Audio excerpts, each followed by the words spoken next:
Bonjour et bienvenue sur Condé TV, votre journal d'information locale, visible exclusivement sur notre site internet www.conde59.fr. Au sommaire de cette 11e édition, après les Restos du Cœur, nos équipes ont suivi les bénévoles du Secours populaire.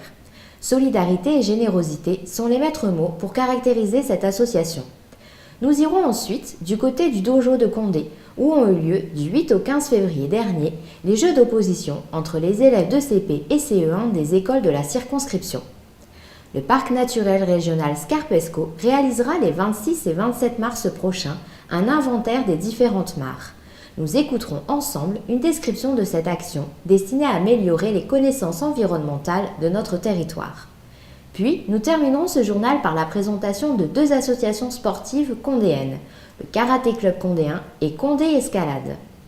Mais commençons tout de suite par notre dossier spécial consacré aux aides bénévoles. Dans ce deuxième opus, partons à la découverte de l'association du Secours populaire. Cette action, qui ressemble à celle menée par les bénévoles des Restos du Cœur, a une particularité. Une participation de 13 € est demandée aux bénéficiaires en échange d'un chéquier de bons alimentaires. La distribution se déroule en 3 étapes.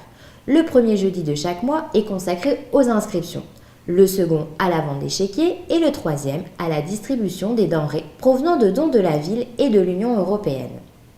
Le Secours populaire organise également des actions parallèles, comme des sorties culturelles, des concerts ou encore la journée des oubliés des vacances, qui consiste à organiser une sortie à la mer avec activités gratuites pour les bénéficiaires.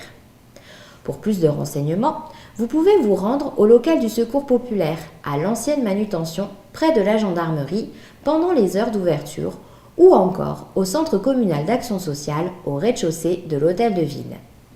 Connaître, respecter et appliquer les règles d'or des jeux proposés, tel était le programme des jeux d'opposition organisés par l'USEP et la municipalité du 8 au 15 février au Dojo.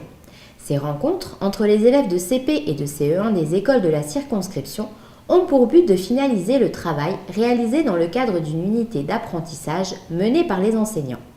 À travers des ateliers comme le voleur de foulard ou la lutte à genoux, les écoliers apprennent, à travers le jeu, des notions de respect, de sécurité et d'activité de groupe.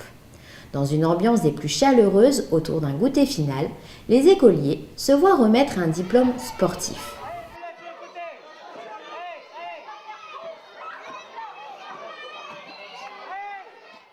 Félicitations, s'il te plaît. Voilà. Tu me le montres? Ok, tu montes.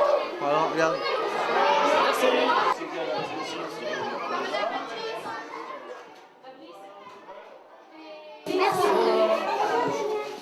plaît. Hop là. Merci. Une action pour mieux connaître l'environnement sera menée sur notre territoire les 26 et 27 mars prochains. En effet, le parc naturel Scarpesco recensera toutes les mares du territoire en collaboration avec des étudiants d'un lycée agricole de la région. Écoutons M. Logan Châtelain-Cadet qui nous parle de ce projet. Bonjour, je travaille pour le parc naturel régional Scarpesco. Je suis ici pour vous présenter un projet que nous allons mener aux dates du 26 et 27 mars. Ce projet s'intitule Inventaire de mares. Le syndicat mixte de gestion du parc organise cet inventaire depuis maintenant 3 ans dans le but d'améliorer nos connaissances environnementales sur tout son territoire. J'espère que vous pourrez faire bon accueil à ces étudiants. Je vous remercie d'avance. J'en profite pour vous parler d'un projet que le parc a mis en place depuis maintenant 3 ans qui s'appelle Plantons le décor. C'est un projet qui vous permet de commander via l'intermédiaire du parc des plantes locales pour fleurir vos mares. Donc n'hésitez pas à nous contacter sur notre site internet ou via notre numéro de téléphone. Merci. Nous allons inaugurer aujourd'hui une nouvelle rubrique dans notre journal, la présentation d'associations locales, sportives ou culturelles qui ont su représenter au mieux notre commune. Commençons par 2 associations sportives, le Karaté Club et Condé Escalade. Nous vous avons évoqué dans un journal précédent le titre de champion du monde par équipe de M. Salim Bendiab. Ce jeune athlète fait partie du club de karaté de Condé depuis maintenant quelques années. Fort de ce titre, Salim amène une notoriété non négligeable à cette association et montre le chemin aux nombreux licenciés. Écoutons l'entraîneur, M. Fabrice Bouillet, qui nous donne quelques chiffres sur le club. Bonjour, le Karaté Club de Condé-sur-Lescaut en 4 chiffres. Le 19, car cette année, depuis janvier dernier, le club de Condé, du Karaté Club de Condé a 19 ans d'existence. Le 70, nous sommes à 70 adhérents cette saison. Le 5, car nous avons 5 athlètes d'un niveau international, dont 3 Belges et 2 Français. Et le 2, car nous avons 2 médailles sur des compétitions internationales de référence. La première médaille, c'est la médaille d'Alexis Raspiller, qui vient d'être médaillé de bronze au championnat d'Europe cadet en Turquie à Konya en février dernier. Et la deuxième médaille, c'est le summum, le Graal dans le karaté, sa médaille d'or remportée par Salim Benjab au championnat du monde à Paris-Bercy en novembre dernier. Les entraînements se déroulent au dojo du Jard, à proximité du groupe scolaire, les lundis et vendredis de 18h à 20h30 et le mercredi de 16h à 20h30.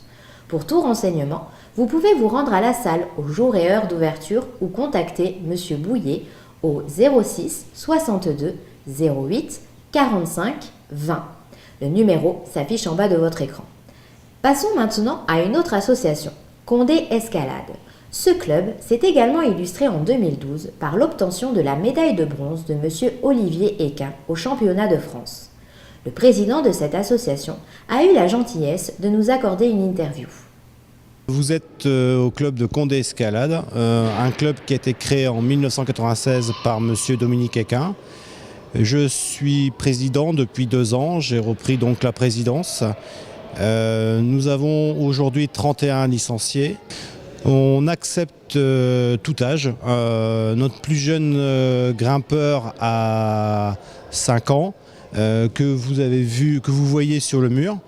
Les plus anciens ont environ une soixantaine d'années. Les entraînements se passent donc à la salle Henri Bois, le mardi de 18h30 à 20h30, le jeudi de 18h30 à 20h30, le vendredi les mêmes horaires et le samedi de 14h à 17h. Dans le souci de vous encadrer du mieux qu'on peut, on est constamment en formation. Donc j'ai des grimpeurs qui se forment les week-ends. Ils sacrifient leur week-end pour une formation proposée par notre fédération.